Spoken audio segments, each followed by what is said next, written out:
अस्सलाम वालेकुम, मैं हूँ रुखमा इरफान मलिक और आप देख रहे हैं रुखमा इरफान मलिक यूट्यूब चैनल। कलअदम तहरीक लब्बैक की जानिब से गुज़श्ता 3 रोज़ से धरना दिया गया है मुल्तान रोड लाहौर पर। और मुतालबात क्या हैं इनके, इस पर आने से पहले अगर अभी तक आपने चैनल को सब्सक्राइब नहीं किया तो चैनल को सब्सक्राइब करें और साथ ही बेल आइकॉन का बटन भी प्रेस कर दें।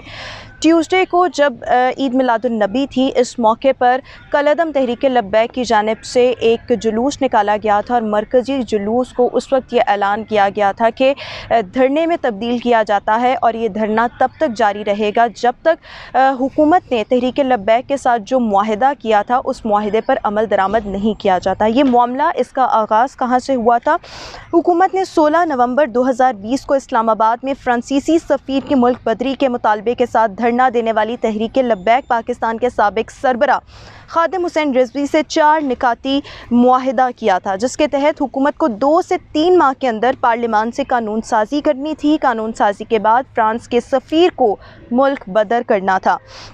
इस मुआहिदे पर अमल दरामद ना हुआ और इसके बाद फरवरी 2021 में तहरीक लब्बैक और हुकूमत के दरमियान एक और मुआहिदा तय पाया, जिसके तहत हुकूमत को 20 अप्रैल तक फ्रांसीसी सफ़ीर की मुल्क बदरी के वादे पर अमल करने की मोहलत दी गई थी। लेकिन देखने में आया कि हुकूमत ने अपने इस मुआहिदे पर अमल दरामद ना किया, फ़्रांस के सफ़ीर को मुल्क बदर ना किया। गुस्ताखाना खाकों से ये मामला स्टार्ट हुआ था, जिसके बाद इस जमात की जानिब से ये मुतालबा किया गया था कि फ़्रांस के सफ़ीर को फ़ौरी तौर पर मुल्क बदर किया जाए। हुकूमत ने ये कहा था कि 20 अप्रैल तक ये मामला सॉर्ट आउट हो जाएगा और इस हवाले से जो भी इक़दामात हैं वो कर लिए जाएंगे, लेकिन तब भी इस मुआहिदे पर अमल दरामद ना हुआ और रूगर्दानी की गई। उसके बाद देखने में आया कि अप्रैल के वस्त में जो तहरीक लब्बैक के अब मौजूदा सरबराह हैं खादिम हुसैन रिजवी साहब के साहबजादे साद रिजवी, इनकी गिरफ़्तारी भी अमल में आई थी और इन पर इल्ज़ाम ये आयद हुआ था कि इन्होंने अपने जमात के लोगों को मुश्तिल किया, उकसाया, फसादात पर उकसाया। इसी के पेश नज़र इनकी गिरफ़्तारी अमल में लाई गई थी और इस वक्त साद हुसैन रिजवी हैं वो नज़रबंद हैं, कैद में हैं। कुछ रोज़ पहले इनके हवाले से लाहौर हाई कोर्ट ने इनकी नज़रबंदी ख़त्म करने का कहा था, लेकिन हुकूमत पंजाब ने सुप्रीम कोर्ट ऑफ पाकिस्तान से रुजू किया था। सुप्रीम कोर्ट ने वापस मामला लाहौर हाई कोर्ट भिजवा दिया, बट मौजूदा सूरत हाल के तहत साद रिजवी इस वक्त नज़रबंद ही हैं, कैद में ही हैं। अब मुतालबात क्या हैं कलअदम जमात की जानिब से? इस वक्त जो अपेरेंट सिचुएशन है उसके तहत तो बाद अज़ नमाज जुम्मा कलअदम तहरीक लब्बैक के कारकुनान जो हैं, इनकी क़यादत जो है वो इस्लामाबाद की तरफ, रावलपिंडी की तरफ मार्च करेंगे और वहाँ पर जाकर तवील धरना दिया जाएगा। और साथ ही साथ जमात के जितने भी कारकुनान हैं वो मज़ीद दूसरे शहरों से भी लाहौर पहुँच रहे हैं, इस्लामाबाद पहुँच रहे हैं। पुलिस की जानिब से इंटेलिजेंस रिपोर्ट्स की बुनियादों पर छापे भी मारे जा रहे हैं। इस जमात के कारकुनान को गिरफ़्तार भी किया जा रहा है। अब तक बहुत से कारकुनान गिरफ़्तार किए जा चुके हैं, बहुत सी गिरफ़्तारियाँ अमल में लाई जा चुकी हैं मुख्तलिफ़ दिफ़ात के तहत, जिनमें कत्ल है, इक़दाम कत्ल है, दहशतगर्दी और मज़ीद दिफ़ात के तहत मुकदमात भी दर्ज किए गए हैं। अब मुतालबात क्या हैं इस वक्त तहरीक लब्बैक पाकिस्तान के? सबसे पहला मुतालबा तो यही है कि फ़्रांस के सफ़ीर को फ़ौरी तौर पर मुल्क बदर किया जाए। दूसरा मुतालबा इनका ये है कि कलअदम जो लफ्ज़ इस्तेमाल होता है तहरीक लब्बैक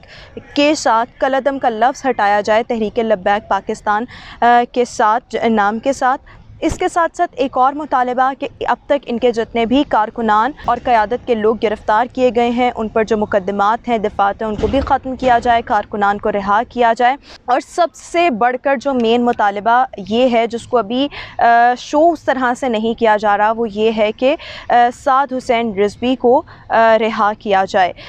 इस वक्त हुकूमत के लिए बहुत से मसाइल हैं। गुज़श्ता रोज़ हमने देखा कि वज़ीर दाखिला शेख रशीद अहमद साहब ने कहा कि हम फ़्रांस के सफ़ीर को मुल्क बदर नहीं कर सकते। अगर हमने फ़्रांस के सफ़ीर को मुल्क बदर किया तो हमारे यूरोपीय ममालिक से ताल्लुकात बहुत ज़्यादा कशीदा हो जाएंगे, पाकिस्तान की मईशत को बहुत ज़्यादा नुकसान पहुँचेगा। बट सवाल यहाँ पर यह पैदा होता है कि अगर आप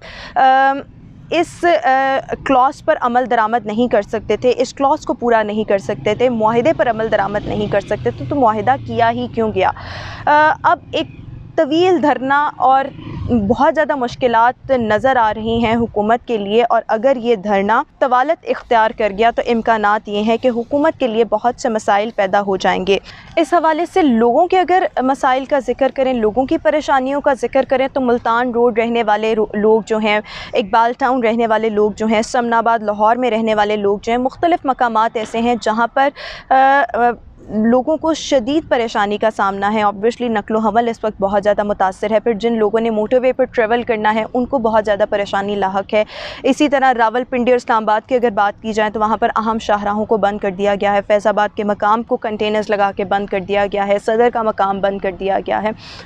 ایشوز اس وقت شہر اقتدار میں جڑواں شہروں میں بھی ہیں، لاہور میں بھی ہیں۔ اس وقت کہا یہ جا رہا ہے کہ مطالبات تو تحریک لبیک کے مختلف ہیں، بٹ ان مطالبات کے پیچھے ان کا مین مطالبہ یہی ہے کہ سعد رضوی کو فوری طور پر رہا کیا جائے۔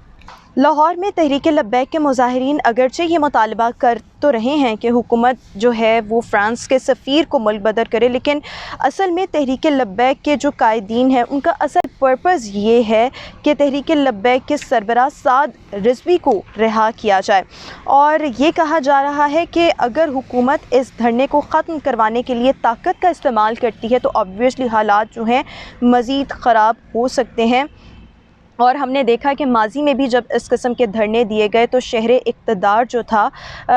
وہ بہت زیادہ مفلوج ہو کر رہ گیا تھا۔ اس وقت اجتماع کے دھرنے میں تبدیلی کی اگر بات کی جائے تو پنجاب اور جو ہماری فیڈرل گورنمنٹ ہے اس کے لیے بہت زیادہ مشکلات کھڑی ہو چکی ہیں۔ ٹی ایل پی کا اجتماع دھرنے میں بدل چکا ہے، بدل جانا پنجاب اور جو فیڈرل حکومت ہے اس کے لیے بہت سے مشکلات پیدا کر سکتا ہے۔ ٹی ایل پی کا جو مطالبہ ہے مین کہ فرانسیسی سفیر کے حوالے سے جو اپریل میں ایک معاہدہ کیا تھا اس پر عمل درآمد کیا جائے، اس کا ایک مطالبہ کیا جا رہا ہے۔ ایسے میں ایک جانب ان کے جو لیڈر ہیں سعد رضوی، ان کی رہائی کے معاملے پر جو پنجاب حکومت ہے اس نے سپریم کورٹ سے رجوع کر رکھا ہے اور سپریم کورٹ نے واپس معاملہ لاہور ہائی کورٹ ریفر کر دیا ہے، مشکلات میں بہت زیادہ اضافہ جو ہے وہ ہو سکتا ہے۔ بٹ ٹی ایل پی سے فرانسیسی سفیر کے حوالے سے جو معاہدہ تب کیا گیا تھا اس پر اب حکومت جو ہے وہ جواب دے ہے، حکومت کو اس حوالے سے جواب دینا ہوگا۔ ساتھ ہی ساتھ جو اپیرنٹ سچویشن اس وقت نظر آ رہی ہے اس سچویشن کے مطابق شاید یہ مطالبہ تو نہ مانا جائے کہ فرانسیسی سفیر کو ملک بدر کر دیا جائے، لیکن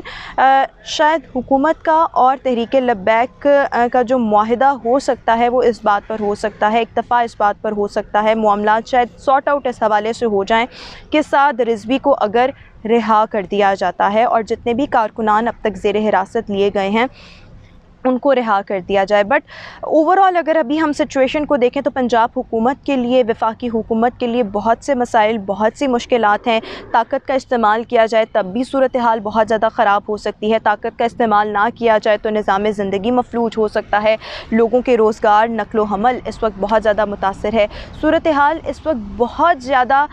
خراب ہے، اور یہ جو معاملہ ہے یہ گزشتہ 3 روز سے سٹارٹ ہوا تھا، بٹ اس کے لیے کوئی بھی ایکشن اس طرح سے نہیں لیا جا رہا تھا، بس کنٹینرز لگا کے راستے بند کیے جا رہے تھے۔ لیکن اب جو تحریک لبیک کے لوگ ہیں ان کی جانب سے کہا جا رہا ہے کہ اگر ہمارے راستے میں رکاوٹیں کھڑی کی گئی، رکاوٹیں حائل کی گئی تو ہمارے پاس پلان بی بھی موجود ہے۔ لیٹس سی کہ وہ پلان بی کیا ہوتا ہے اور آنے والے دنوں میں مزید سچویشن کیا ہوتی ہے۔ بٹ اس وقت حکومت کے لیے بہت سے مسائل، بہت سے مشکلات ہیں، اور دیکھنا یہ ہے کہ حکومت کس طرح سے اس معاملے کو ٹیکل کرتی ہے، اور آنے والے دنوں میں پھر سے ایک obviously نیا معاہدہ